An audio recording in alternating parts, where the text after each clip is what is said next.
Isang paraiso ang ganda ng nakamamanghang Tubataha Reefs Natural Park na matatagpuan sa Palawan.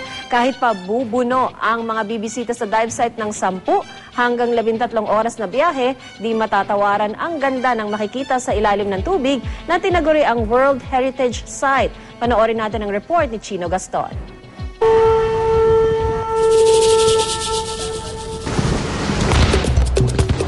Mula sa Puerto Princesa City, Palawan, 10 hanggang 13 oras ang biyahe ng mga dive boat papuntang Tubataha Reefs Natural Park.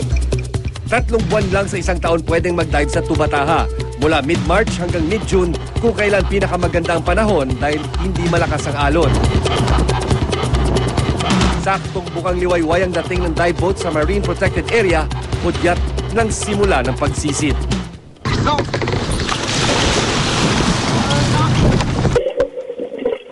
Sa ilalim ng tubig, kahit saan ka lumingon, sadyang mamamangha ka. Animoy nasa mundo ka ng panaginip. Kuha ito sa bahagi ng Malayan Wreck. Wall diving ang paraan ng pagsisid sa Tubataha dahil sa nakamamanghang coral walls nito. Dahil nasa sentro ng Coral Triangle o World Marine Biodiversity, makikita dito ang 40% ng isda at 75% ng coral sa buong mundo. Pangkaraniwan lang ang kaliwat kanang pating na may ispatan. White tip shark na natutulog sa buhangin o di kaya'y kasabay mong lumalangoy, black tip shark na animoy naglalaro sa tabi ng coral wall. O pwede ring nakatigil lang sa reef. Nurse shark na natutulog sa loob ng kuweba, meron ding grupo ng pating na sabay-sabay lumalangoy. Bagaman hindi may tuturing na agresibo ang mga pating na ito, kailangan pa rin ang ibayong pag-iingat at hindi dapat sila lapitan. Bukod sa buhay na corals, agaw pansin din ang iba't ibang school of fish na makikita, gaya ng kumpol ng humphead parrotfish, Moorish idols, at syempre, ang nakakabilib na school of jacks.